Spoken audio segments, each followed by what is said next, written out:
Maayong buntag mga igsuon.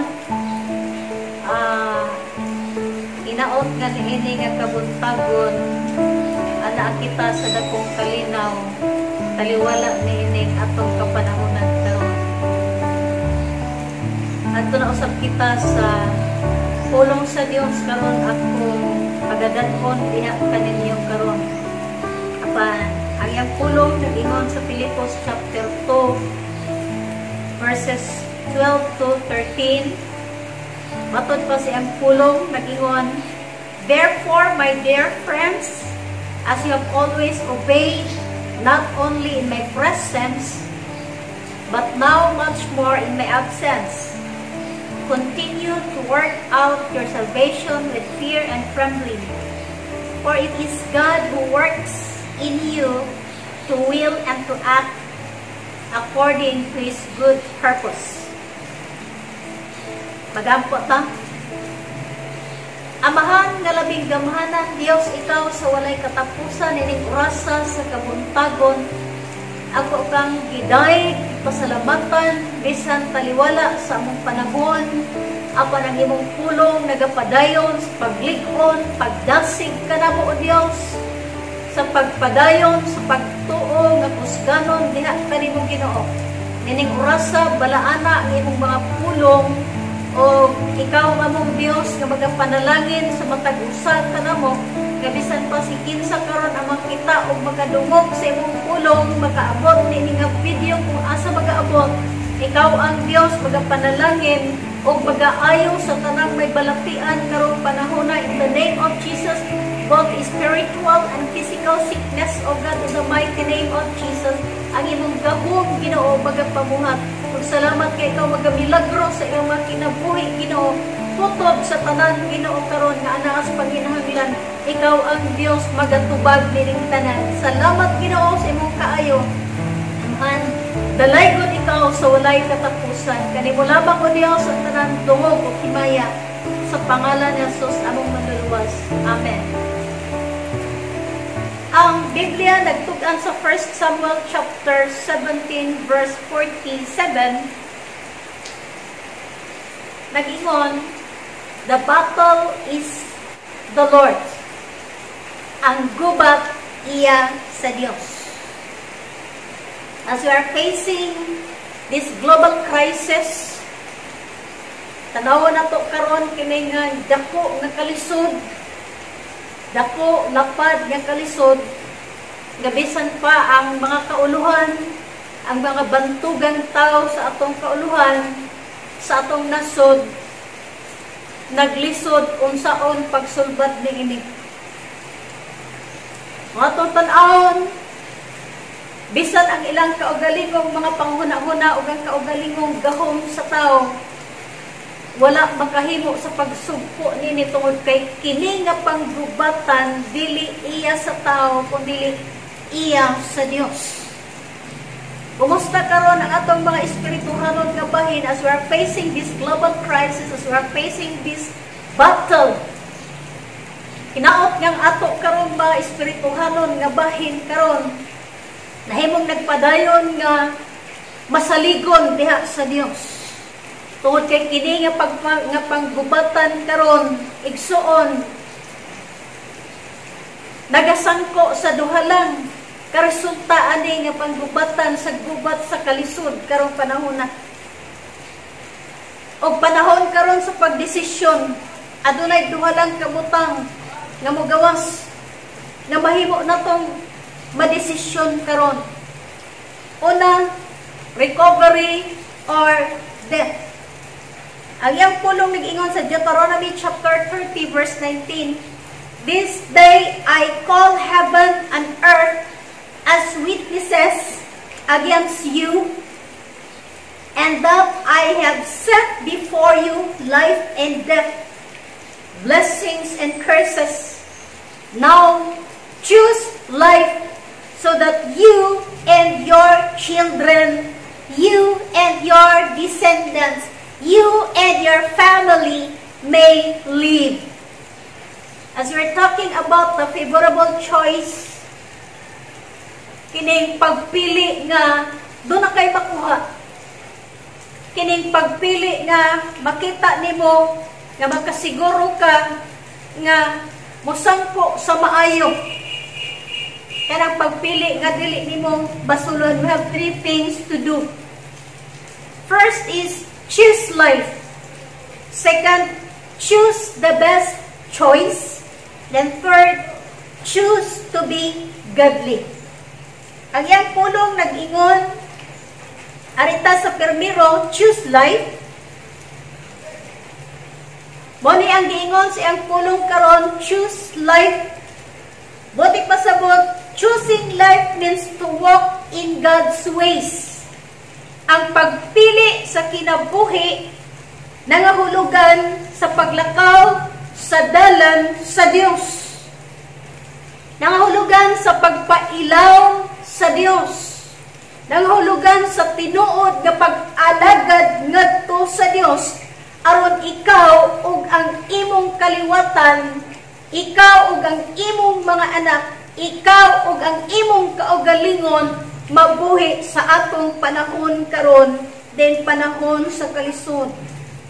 In times like this, we need to choose life, and choosing life involve walk in obedience.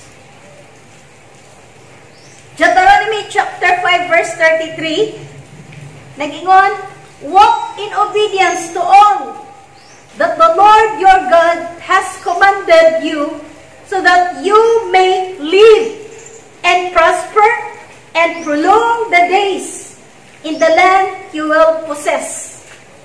Nga sa ato pa ang iyang pulong nag-ingon, ang paglakaw diha sa pagkamasinugtanon, diha sa tanang pagkamasinugtanon, sumala sa giingon sa Dios nga atong Ginoo nga nagmando karon. As the Lord your God has commanded you, especially today. Nga sa ato pa makita na to diri karon nga ang Ginoo concerned sa atong life. Buot niyang mabuhi ta sa atong panahon karon, sa panahon sa kalisod. Buot niyang muuswag ta, buot niyang mudaghan ang atong mga adlaw, din sa yuta nga atong gipuy-an o atong naangkon, sa dapit nga atong nahimutangan. Makita nato nga ang Dios concerned kaayo sa atong kinabuhi. O iyang tinguha nga walay usa sa katawhan niya o walay usa sa mga kinabuhi nga iyang makitang makalas sa dagang sa atong panahon. Buson sa iyang gingon, walk in obedience in all. Paglakad diha sa pagkamasinugtanon, sa tanang pagkamasinugtanon diha sa Dios, maingon nga siya nagmando kanimo karon. Atong tan-awon karon ang tibuok panawagan gikan sa kauluhan alang sa katawhan sa atong nasud karon is to please stay at home. Mao po na karon ang singgit sa tanang frontliners nga mga katawhan untana mo puyo sa ilang balay tungod kay ilang gisugal ang ilang kinabuhi alang sa mga tao nga naas panginahanglan. Dili sayon, dili lalim ang kinabuhi sa mga frontliners, and thank you frontliners sa inyong mga kinabuhi. Ilang gibiyaan ang ilang mga panimalay aron sa pag-atubang sa daghang mga balatianon, sa daghang tabangunon. Busa ang tingog karon maong nga magpabilin tas atong balay. Kung gusto ta og kinabuhi, gikinahanglan nato ang pagsunod sa tingog sa atong kauluhan, mauban usab ang tingog sa Dios. Nga ang tingog sa Dios buot niya nga kita mabuhi sa atong panahon karon. Nga atong tan-awon sa original nga plano sa Dios may tungod sa mga Israelitas, tali sa ilang sa ilang journey paingon sa promised land. Ang original plan gyud sa Ginoo is only days, not years, not decades. Apan tungod sa kagahi sa ilang kasing-kasing, tungod sa kasagot-sutong sa ilang mga kasing-kasing, pagkagahi na lang sa ulo, pagkabagulbulan na lang. Busa, daghan kanila ang makaabot sa promised land ug nangabatay dito sa disyerto. sa ilahang journey. Mao man usab karon ato bahulagway ato palibot karon. Adunay mga tawo nga sama niini. Adunay mga tawo nga ilahang gihimo mao ang mga paghatag og sakit. Sakit sa kasing-kasing, sakit sa huna-huna. Sa mga tawo nga naas pamunuan karon na sa mga frontliners karon. Gani ang mga frontliners nagproblema na sa mga tao. Ang ato mga kapulisan kasundaluhan tungod sa kagay sa kasing-kasing sa mga tao, tungod sa pagkabagulbulan sa mga katauhan mo sa ingnon tabo. If you want to choose life, obey the words of the Lord. Sunda ang pulong sa Dios. Kung buot nimo karon ang kinabuhi, sunda ang Dios. Sunda ang plano sa Dios. Sunda ang tingog sa Dios. Hallelujah. Joshua chapter 5 verse 6, nag-ingon dito, the Israelites had moved out in the desert 40 years until all the men who were of military age when they left in Egypt had died, since they had not obeyed. O makita na to, samtang ang mga katawhan, ang mga Israelitas, ningbiya sa maong dapit, o dito sa disyerto, sulod sa 40 katuig, daghang mga tao, bisan pa ang mga kasundaluhan o mga katawhan sa panggubatan, wala nakaabot sa yutang saad, gihatag sa Ginoo, gisaad sa Ginoo kanila tungod kay wala sila maminaw sa tingog sa Dios. They had not obeyed the Lord. Busa pagkamahinungdanon gayud di ay sa atong panahon karon nga maminaw ta sa Dios, musunod ta sa tingog sa Dios, musunod ta sa plano sa Dios, aron kita, ikaw, ako, o kitang tanan, lakip ang atong kaliwatan, mabuhi taliwala sa kalisod nga panahon. Sa panahon ni Noe, daghang katawhan na nga matay, halos tanang katawhan na nga matay, both plants, animals, and mga tao, tungod sa kagahi sa ilang kasing-kasing. They died because they did not obey the words of the Lord spoken by Noah. Nga sa ato pa, sukad ra ka ni atong panihon o hangtod karon walay laing tinguha sa Dios ngadto sa tanang tao ug sa tanan nga mga binuhat ni ining kalibutan na ang gipangita sa Dios ug ang gitinguha sa Dios alang kanato mao ang kinabuhi. Mao ang kinabuhi. Igsoon, gipangandoy sa Dios nga makita ka gahimsog niining panahon sa kalisod. Iyang gipangandoy nga bisan pataliwala sa kalisod, makita ka nga malinawon. Therefore, walk in obedience. Ato makita sa panahon ni Noah, tungod sa kagahi silang kasing-kasing igsuon, nahimo silang ang uban nga matay, daghan kanila nga matay. Basta makita na to igsuon, nga samtang aduna pa'y panahon, samtang aduna pa'y mga pulong sa Dios ginawali karong panahon na, taliwala sa kamingaw, taliwala sa kalisod, samtang aduna pa'y pulong sa Dios, choose life and walk in God's obedience. Hallelujah. Hallelujah. Sa atong kapanahonan karon igsoon, ang Dios wala matulog alang kanato. O buot sa Dios sapnayon ka karon. Nga sa atong kalisod, sa taliwala sa kalisod sa panahon, buot niya kang sapnayon. Busa paminawa ang tingog sa Dios alang kanimo aron ikaw mabuhi og ang imong mga adlaw bagadaghan. Ikaduha, choose the best choice.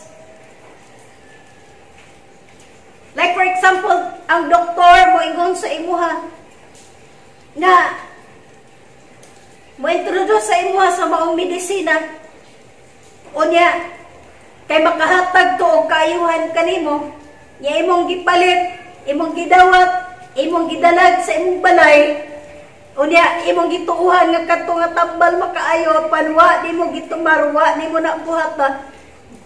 O sabay imong gipili alang kanimo. kung gusto kag kaayuhan, imo nang buhaton unsa instruction sa doktor. And that is the best choice kung imo nang buhaton. Apan kung dili nimo buhaton, ang imong gipili nga best choice para nimo, dili kaayuhan nimo kung dili kadautan. Si David, ato makita si David gikan sa iyang pagka-shepherd boy, nahimo siyang usa ka bantugan nga hari. Tungod sa iyang pagkamatinud-anon, sa panahon nga siya usa ka shepherd boy magbalantay og karnero, sa iyang pagbantay sa mga karnero, adunay mga dagkong mananap nga buot mulusob aron tokbon ang iyang mga mananap, apan taliwala sa gubat nagpabilin siyang matinud-anon to protect his sheep. Nagpabilin siyang matinud-anon og nakigubat taliwala sa dagkong mananap nga buot mulamoy sa iyang mga karnero. Busa, nahimo siyang gibless sa Ginoo, nahimo siyang usa ka bantugan nga hari, usa ka manggugubat nga hari. O gikan kang David sa iyang pagka-shepherd boy, dili lang katong mga dagkong mananap ang iyang ipakigubat gikan sa iyang mga karnero ngadto sa mga tao. Iyang giatubang ang bantugan nga kaaway nga mao si Goliath, nga usa ka manggugubat gikan pa sa gamayng pagkabata hangtod sa iyang pagkadako, nidako siya sa panggubatan ug usa ka bantugan nga manggugubat. Busa niadtong higayuna iyang giatubang, dili lang ang mga mananap para siyang karnero, kundi ang usa ka bantugan kaaway nga mao si Goliath. Apan taliwala sa kadako og pagkabantugan ni Goliath, bibarog siya uban ang pagkamatinud-anon diha sa Ginoo. Uban ang pagkamatinud-anon diha sa Ginoo. Ug ang iyang pulong nag-ingon, Luke chapter 16 verse 10, whoever can be trusted with very little can also be trusted with much.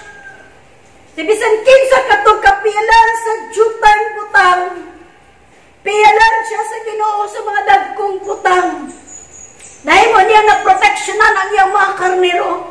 O gipiyal usab sa iyang ang pinakadako nga gubat nga bisan mismo ang hari mikurog og mitago. Apan siya miatubang siya sa usa ka manggugubat nga bantugan ug ang Dios nagtabang kaniya igsuon.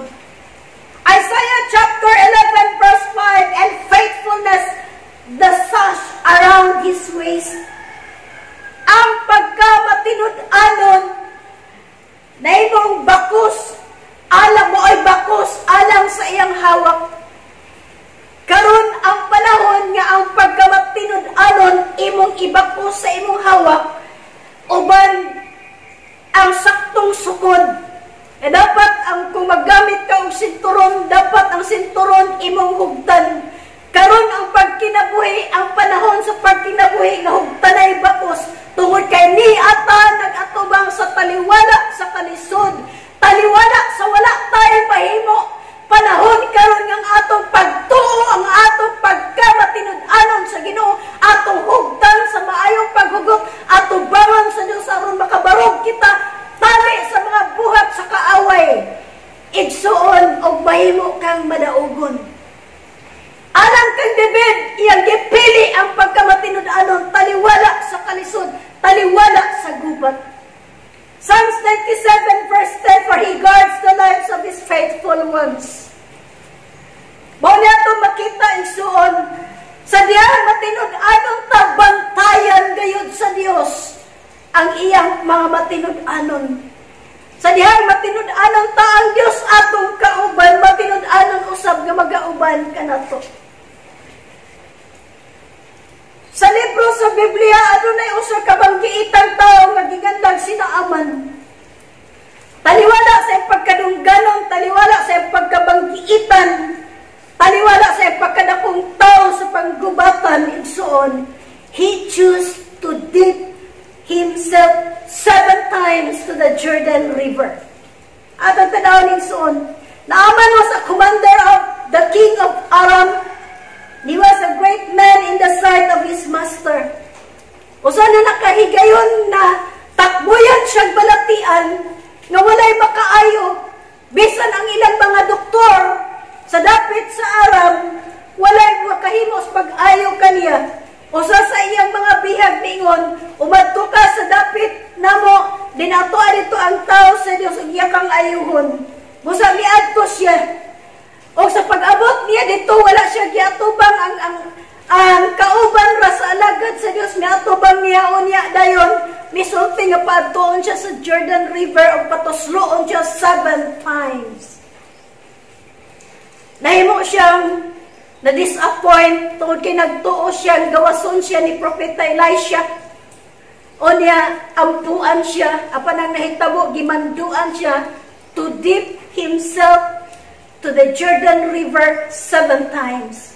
O ang Jordan River mo ay pinakahugaw sa tanang suba niyatong higayuna, niyatong dapita. Gani muli naunta siya.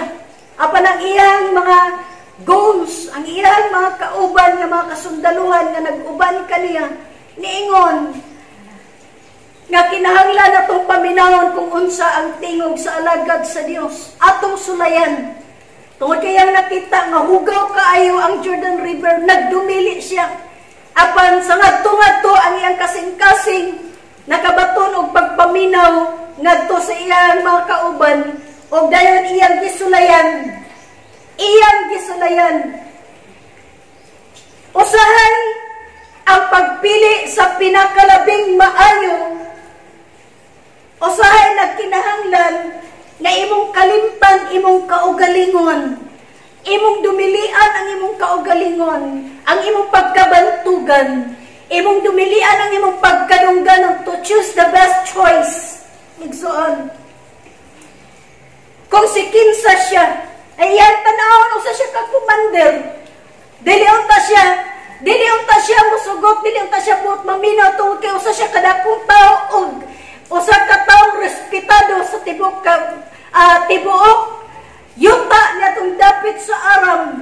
Abaliyat tong higayuna, he chose the best choice to dip himself to the Jordan River 7 times.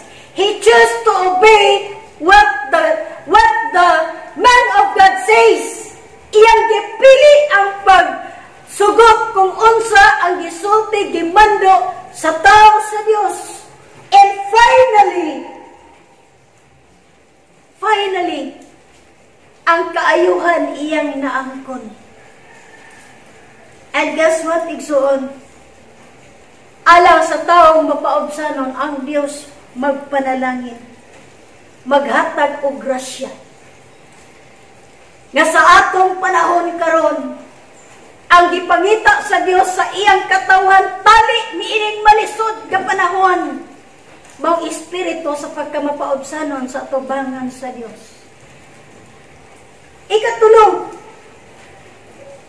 sa kinabuhi ni Esther, Esther was known as a brave queen. But before siya nahimong usa ka brave queen, adunay dako nga hagit, adunay dako nga a contest, and kini si Esther, Queen Esther, misakripisyo siya kaduha ka bisis.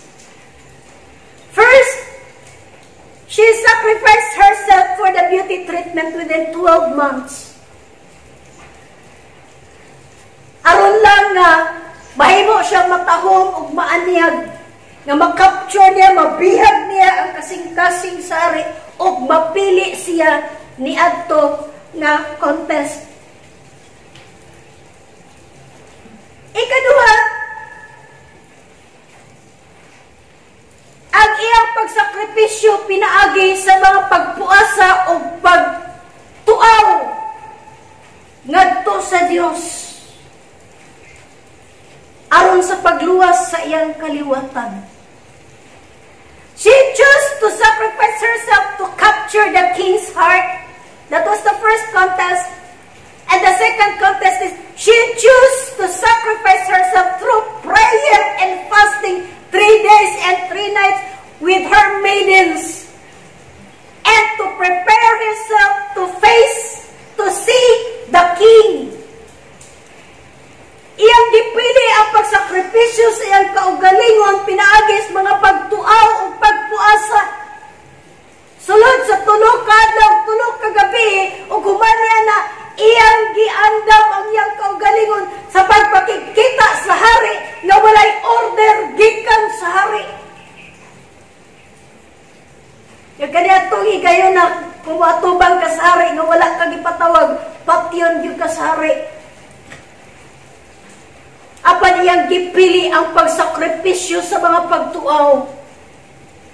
Mayngon man usab karon sa atong panahon, the best choice for us today is to pray, to put our trust only in the Lord,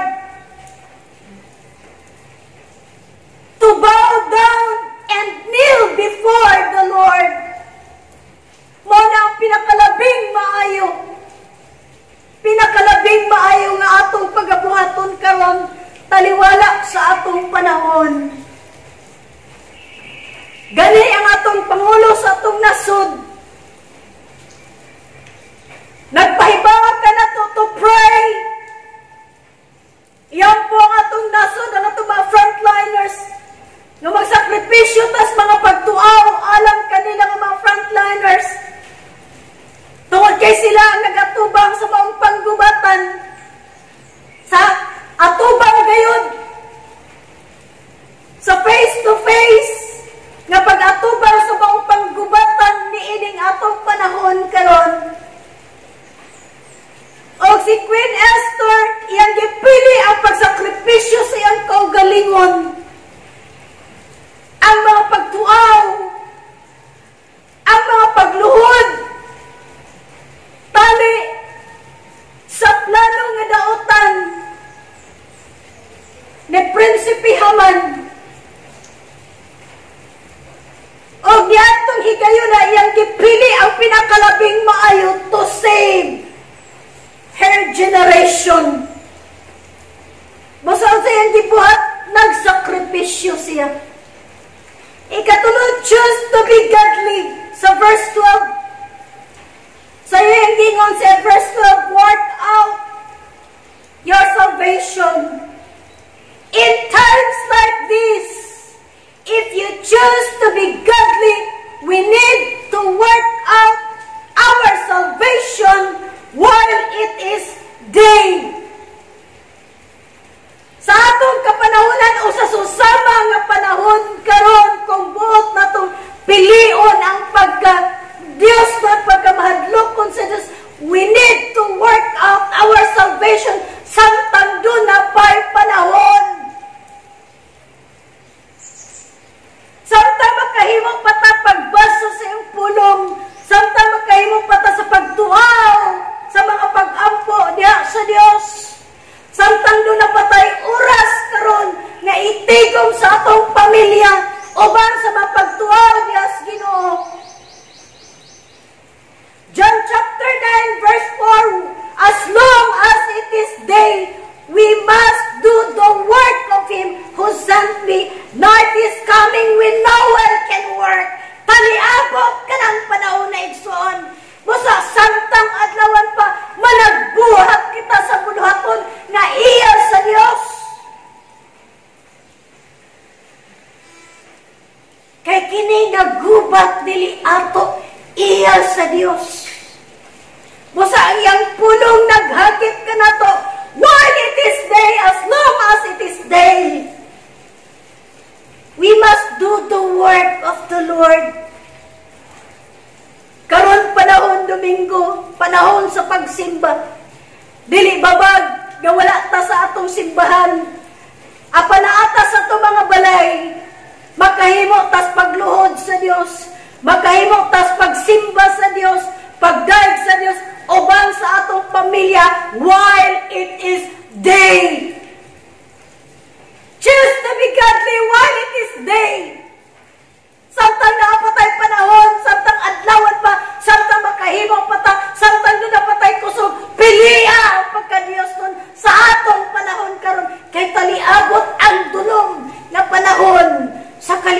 tanan nga tong gipuy-an igsuon. 1 Timothy chapter 4 verse 7 nag-ingon si Paul ngadto kang Timothy, train yourself to be godly. Bansaya ang imong kaugalingon ngadto sa pagka-Dios nun. Karon ang panahon na mismo atong kaugalingon atong bansayon sa pagkinabuhing Dios nun igsuon. Samtang makahimo pa ta. Karon ang panahon nga atong bansayon ang atong panimalay, ang atong mga anak, ang atong kaliwatan kutob sa tanang naa sa atong balay, nga atong bansayon ngadto sa pagka-Dios nun igsuon. Tungod kay dili ato ang panahon karon. Dili ato ang panahon. Hallelujah. Ato makita ang mga higala ni Daniel, si Shadrach, si Meshach, o si Abednego. They choose to be godly in the midst of fiery furnace. No matter what happened, ilang gipili ang pagka-Diyos nun taliwala sa hudno, sa kalayo, nga ilang pag-aatubangon, ilang pag-asination, nga bisan paggilabay sila sa maong hudno. Apan ditong dapita ilang nakita, ilang nasinati, nga bisan pa ang kalayo, igsoon, wala nakakutlo sa ilang kinabuhi, and mismo ang hari sa duha niya ka mga matabugtong witness nining tanan. Busa dili ta angay mahadlok sa atong panahon karon. If we want to choose godly, igsoon, sunda ang tinguha sa Dios. If we want to choose to be godly, sunda ang plano sa Dios. Revelation chapter 2 verse 10, be faithful even unto death and I will give you the crown of life. O sabay na itabo sa mga higala ni Daniel, taliwala sa dakong hudno sa kalayo, they remain faithful to the Lord. They remain faithful to the Lord. O mo nagipangita sa Dios sa ato karon, nga makita sa atong mga anak, sa atong pamilya, sa atong kaugalingon, nga taliwala sa dagang sa atong panahon, makaplaganta sino, nagpabilin nga matinud-anon igsuon. Hallelujah. Si Paul ug si Silas, they choose to be godly rather than jail. Ilang gipili ang pagkamatinud-anon kaysa prisuhan, kaysa bilangguan. Nabilanggo sila tungod sa ilahang pagbuhat sa buluhaton sa Dios, igsuon, taliabot kining mga panahona. Remember, this world is not our home. Kining kalibutana dili atong puy-anan. O si bisan kinsa katong magtinguha sa pagka-Dios ng lutoson gayod siya ang pulong sa Dios nag-ingon. O taliabot ka ng panahon. Taliabot ka ng panahon. Apa nangyang pulong nag-ingon sa Luke chapter 12 verses 4 and 5. Do not be afraid to those who kill the body, but fear him who has the power to throw you into hell. Kasi yung gingon, ayaw kahadlok ang patay sa lawas. Tungod kay kining atong lawas, musugot tag sa dili mo balik kayo kinisabog. Ang atong kahadlokan na mo patay sa atong kalagigsuon. Nga diin mo ni unya ang atubang sa Dios. Ang atong kahadlokan, ang atong kalag, may mo atod mo to dapit sa dalan, sa dapit sa kalaglagan. Hallelujah. O sa ingnon takakaroon, as long as this day, do not be afraid. Do not be afraid. Choose to be godly. Taliwala sa itong panahon karon. Bisan sa kinabuhi ni Maria Magdalena, iyang gipili ang pagbuak, iyang gipili ang pagdugmok ni atong pinakalabing mahalon nga butang sa iyang kinabuhi. her best thing to anoint Jesus. Iyang gipili ang pinakalabing bahandianon, pinakamahal nga butang, pinakalabing maayong butang para pag-alagad kang Ginoong Hesus, pagdihog kang Ginoong Hesus. Hallelujah. Iyang gipili ang pag-usik sa maong butang para lamang sa kahimayaan sa Dios. Atong tan-awon si Maria Magdalena kung unsa siya. Si Maria Magdalena igsoon, usa ka babay na adunay guba nga dungog, adunay maot nga dungog, adunay di maayo nga dungog. Apan taliwala sa guba nga dungog ug dili maayo nga dungog, taliwala sa mga pagtamay sa iyang kinabuhi. Iyang gipili igsuon ang pagpahimuot sa Dios. Nga sa atong kung unsa man ta karon, unsa ba kadako sa atong kasaypanan, unsa ba kamaot sa atong kinabuhi, dili na rason o dili na babag kung atong pilion ang pagka-Dios nun, dili na babag igsuon kanang tanan nga dili maayo sa atong kinabuhi, ihatag na sa Dios og himuon ng best thing at tubangan sa Dios. Hallelujah.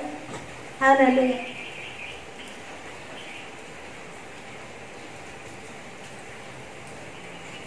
She chose to broke or wasting her costly perfume. Tungod kay alam kaniya mautoy iyang pinakalabing maayong butang nga iyang ikahalad ngadto sa Ginoo.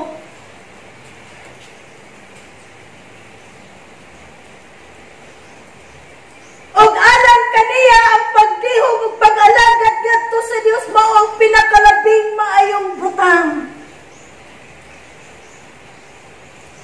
She chose or she remained to be godly, taliwala sa iyang dungog. Sa diyan nakadungog siya sa minsay, sa pulong sa Dios, iyang gipili ang pag-alagad sa Dios, taliwala sa iyang pagkadili maayo. Naingnon ta mo karon igsuon, sikid sa kaman o unsa kaman, atubangan sa Dios, butang iyang ikalipay sa diyang imong ihatag ang imong kaugalingon ngadto kaniya. Sama ni Maria Magdalena, despite of all criticism,